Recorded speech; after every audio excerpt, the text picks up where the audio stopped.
Welcome back to the Pretty Spooky Podcast, and welcome to episode 1 of Mortem.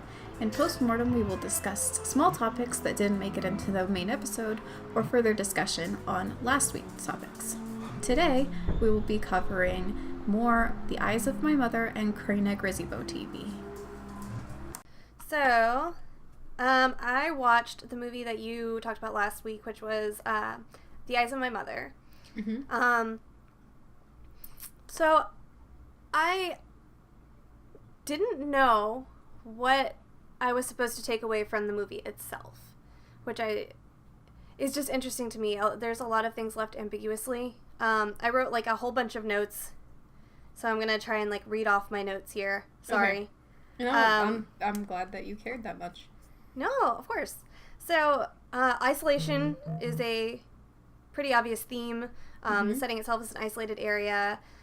Francesca's family, and then Francesca herself. Spoilers. There's going to be a lot of spoilers in this. I mean, Sorry, if you decided not to watch the movie, then we're going to talk about it now. You had your chance. You had 2 weeks to watch it. But if you had 2 weeks to do your homework. If not, skip ahead. Yes. Sorry. So, but yes. So they're really isolated. The main character later becomes isolated. The family is isolated in the sense that they are Portuguese or Portuguese American, which I saw in a review that specifically said they're Portuguese American. Well, Mom was. Mom definitely was, and Dad had so little dialogue that it's hard to know. I couldn't tell. So this review said that they were Portuguese American. I think I dug up an interview with the director who said that they were Portuguese American, so Portuguese American family. Mm-hmm. Which, when you grow up in kind of mixed immigrant family, I presume that there would be some isolation there. Mom is probably isolated being away from her home country. I dated someone whose mom was from Korea, and she married a ex-military guy, and they lived in the States, and she felt very isolated from her Korean community. Yeah. And they lived in the middle of a fairly big city. This is a family that lives out in literally the middle of nowhere. Mm-hmm. So I think that can cause a lot of psychological trauma on anybody. So also, since they seem to be in a really rural area, there can be this kind of unspoken undercurrent of racial tension and racial bias, which we don't specifically see in the movie. But having grown up in an area pretty similar to that, I would just imagine that even though we don't see it, that's something that family experiences as well. Right, especially since they're a little strange. Mom's dissecting cows to show her show her daughter what she learned in medical school in Portugal. Mm-hmm. So they're obviously a little bit weird. And I also kind of imagine that there might be this dynamic of Mom is obviously very well educated, and wherever they're from, she had probably a pretty prominent medical position. Now she's in, again, this rural farm community, and I wonder if this is all in my head, but imagining this rural farm community people seeing this immigrant woman, doesn't speak their language, doesn't look like them, who is clearly better educated than them, and I feel that would also breed a weird kind of resentment. I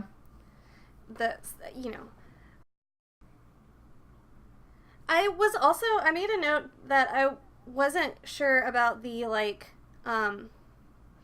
breakdown of the town that they're in, though, because later in the movie, Francesca kidnaps a baby. She kind of has this, she's alone and she wants to start a family of her own. And so she hitchhikes, a woman picks her up, and I believe the woman's name is Lucy. I don't think they say it in the film, but in the credits her name is listed as Lucy. Mm. And the baby that she kidnaps is named Antonio,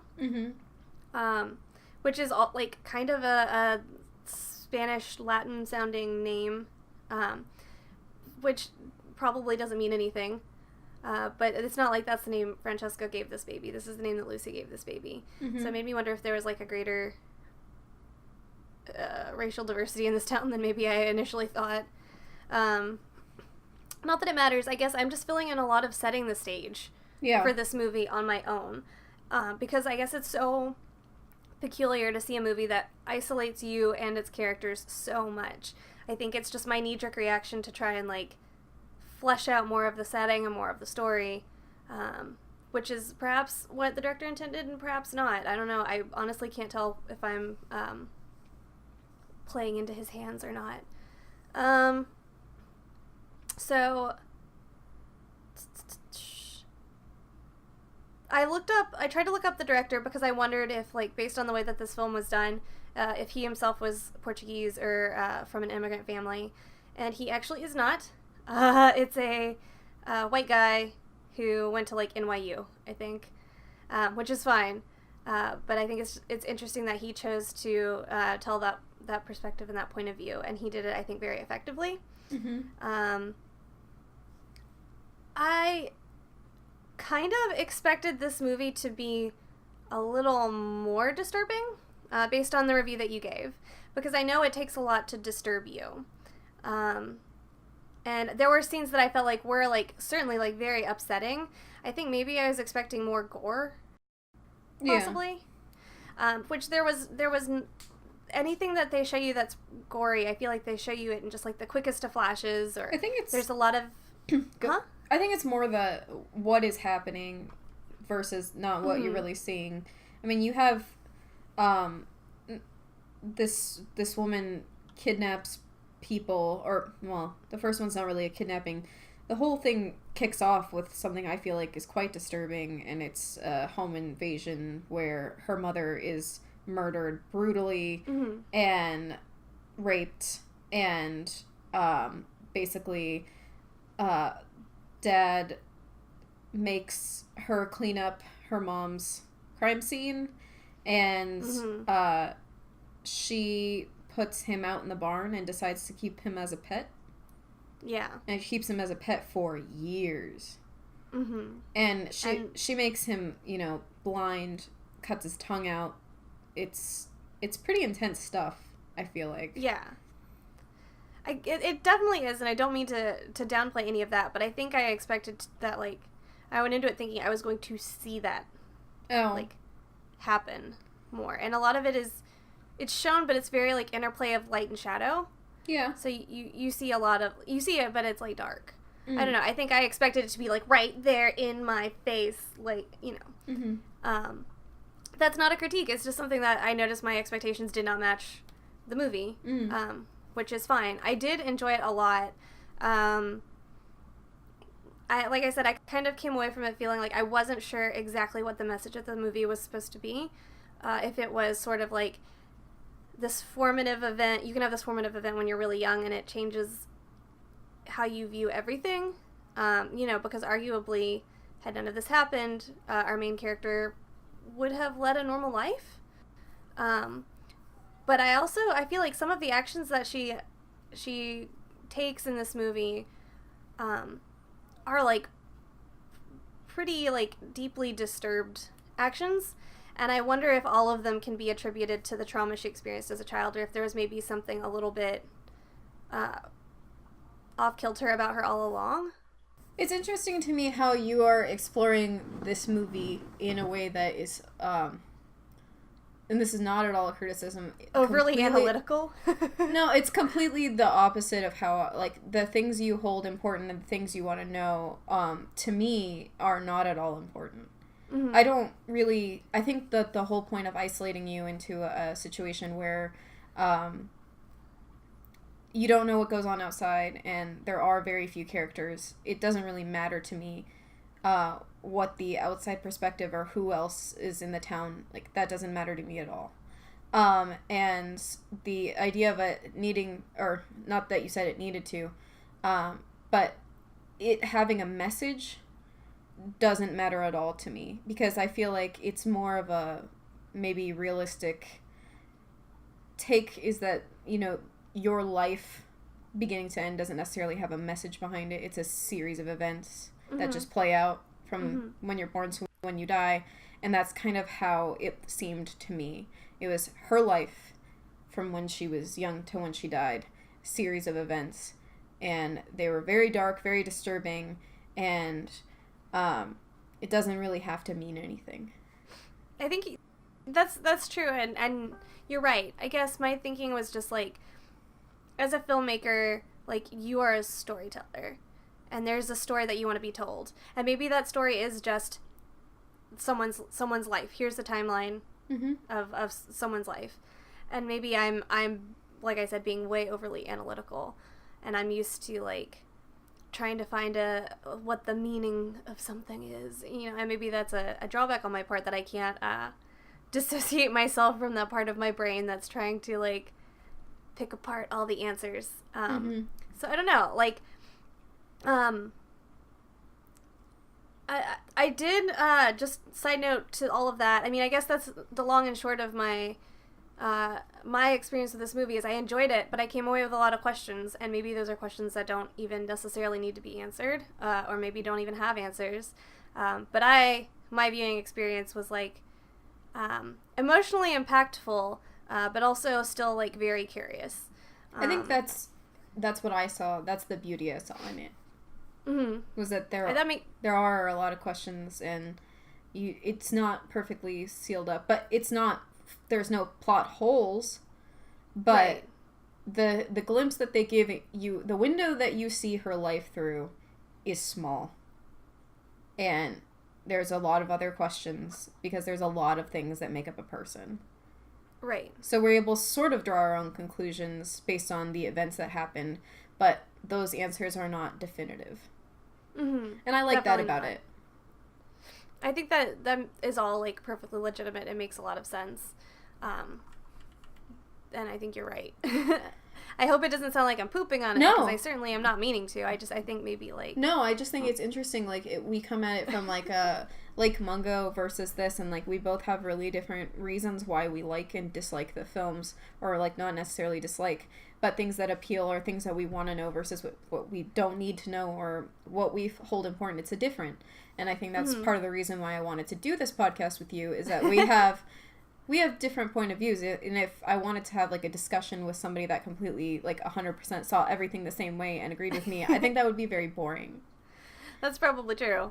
That's like, I think that we can both agree that there's some really solid discussion to be had about that movie. It's a very thought-provoking movie. Yes, for sure. I think that's what is really beautiful about it. Definitely. And I mean, it's a beautifully shot cinematic film. It's gorgeous. Like, it is a gorgeous film. I again, in like an interview I read with the director, he was talking about how they shot all of the daytime scenes at night and fully lit the entire, like, basically valley that they were filming in. I didn't know that. That's amazing. So all the daytime scenes they shot at night, and all the nighttime scenes they shot during the day. Wow. That's incredible. I would never have guessed that just from watching the film. It seemed very natural. And I did kind of wonder why you might choose to do that. I know, like, day for night is a thing that happens in film a lot, but what is that word?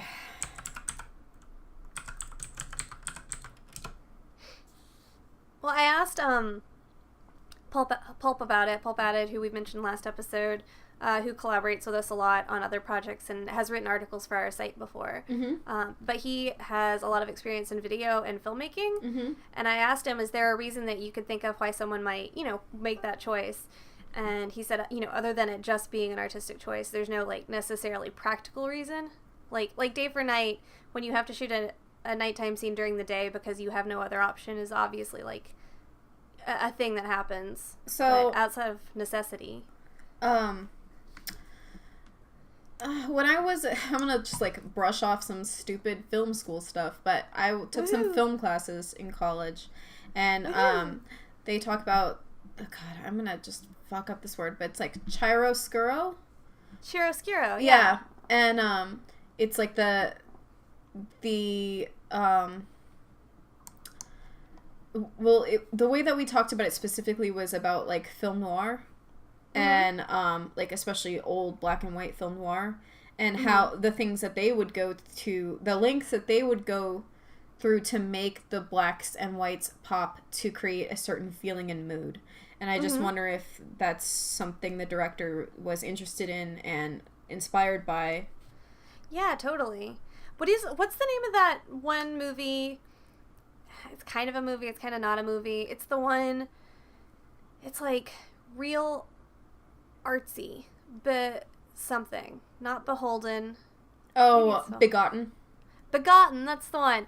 Yeah, that's the one that's like, it's shot in black and white, and then it's shot in black and white again, and they layered the black and white on top of the black and white or something like that. So I all hate the blacks that are movie. black and the whites are white. I've never seen it all the way through, but when I was in college, one day we did a lesson about it, and for a like filmmaking class, and that's also like Pulp is like deeply scared of that movie on a subliminal level. No, I mean there's some really horrifying imagery in that movie, but it's like what is it? That movie is a retelling of, I don't know. I thought it was like a retelling of like Bible stuff. It is. But, like, I wanted to know like way. what the specific Bible stuff was. I'm not a Bible expert. You know, Bible stuff. What is it? Okay, can you break this down a little bit for me, Wikipedia? God damn it! Because it's just telling me what happens in the movie. It's like, yeah, I've fucking seen it. The story. It narrates the story of Genesis. While reimagining the creation it. Story, yeah. And it's really gross and weird looking, but also it's nonsensical. Like, it's so hard to even tell what is going on at all in that movie. It definitely is. I guess I only bring it up because that's another movie that uses goes very out of its way to use black and white as a statement piece. It's newer, 1990, and it's like a horror. It's like the Bible if it was a horror situation, which I mean the Bible is. Yeah. Let's be honest. Definitely. So really quickly, just to wrap up my notes on this movie, the director, and I've actually mentioned this to Spectre already, but I thought it was interesting. He has a second film that came out in like January of this year, which is 2018. Not sure when you're listening to this. 2018, called Pierced. Which I didn't do as much looking into, so I don't know what it's about, but also that he has been hired. Is it called Piercing? Maybe it's Piercing. I thought it was Pierced, but it might be Piercing. Holy shit. Okay, hold on. My mind is blown. My mind is blown. Oh, no. Okay, so do you know the movie Audition, right? Yes. You know it's based on a novella. Yeah. By Murakami. Yes. Well, he wrote the book Piercing. Oh. And this movie is about that book, and I read that book like 4 months ago. Uh-oh. And you liked this? You liked Eyes of My Mother so much. Now you've got like a really good reason to like I know watch what that I'm doing movie as soon as I can get my hands on that movie. And my mind is blown. Anyway, continue. No, I'm glad I was able very to like excited. bring you. Yeah, I'm a bringer of good news here. And he on maybe a less. I don't know how I feel about this. This director has been hired by Paramount Pictures, and he's supposed to reboot the Grudge series. Yeah, we texted each other about this, and we have like 2 points of view. Your point of view was, I don't think we need to remake that, and that was also Nova's point of view. He was just like, it was good. We're done with it. And I was like, okay, but when I watch, like, Nova and I decided to rewatch The Grudge, and Ju-on, like recently? Like, in maybe last February something. Okay. And, we were like, yeah, it's still good, but I was like, I kind of wish it was just, like, a little bit more intense, and I've never read the books that they're based on, but I was just like, maybe this remake could intensify it. I think if this filmmaker, if he continues doing the things that he did in Eyes of My Mother, then yes, I think he could definitely intensify it for sure. Mm-hmm. I guess I'm just like, I'm incredibly burnt out on rebooting and remaking shit. Yeah. And like, particularly things that were like fine the first time. If like the first one was like awful and shitty, or something, like I'd be like, yeah, please remake this. But I'm also kind of like, yeah, let's try an original movie for once, guys. Yeah. Well, Piercing is an original movie. It's based on a book. Piercing will is an original movie based on a book. That's true. I can't like sing its praises yet, but that sounds promising to me. Yeah. Did you enjoy the book? I did not like it as much as I like some of his other work, but I did like the book. His writing style is so incredible. It's just like, you can't put it down. You need to know what happens. You can knock out I knocked out Audition on a flight, and then I think this was also on a flight. Okay. Flight from Florida to DC, and then back in one trip I had finished the book. Nice. He writes short like novellas. They're pretty. Almost. Yeah, I was gonna say they're not long form stories, but I'm interested to hear once you see the movie what you think of it. I'm on it. So that's me talking about Eyes of My Mother. Sorry, that ran a little over long. That's fine. It's going in the end of the podcast and can be as long as you want it to be. So let's talk about KRAINAGRZYBOW Yes. Okay, so I watched it, and I was really into it. And I kind of... I don't know why. Your description sounded intriguing, and I was interested, but I didn't expect to like it as much as I did. I'm glad. I wasn't sure if you would or not. It is so unique. It is so strange. It is so original. And there's a whole underlying plot line that I feel like...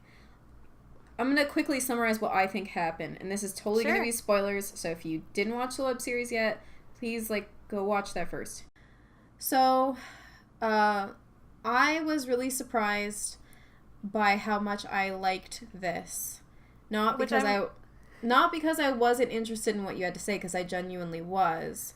But actually, when I went to go watch the Night Mind video, I had totally just scrolled past it, because I was like, that doesn't look interesting to me. Really? I don't know why.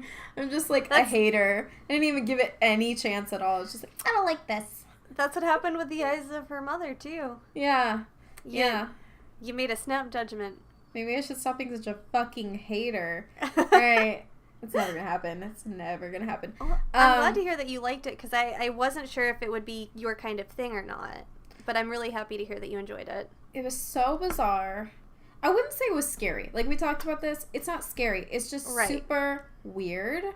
It's very unique. And there are, moments that are genuinely unsettling. Definitely. I think that there's, on the surface, it just seems like some, really creepy videos, but if you really pay attention, there's, an underlying story that's kind of serious. And, the way that I sort of viewed it is, we talked about this in some of your analysis last week, but just to sort of reiterate and then also maybe add on. My view of it was that she had been abused in some way, whether that abuse be familial or not. And then that abuse took her away from her family.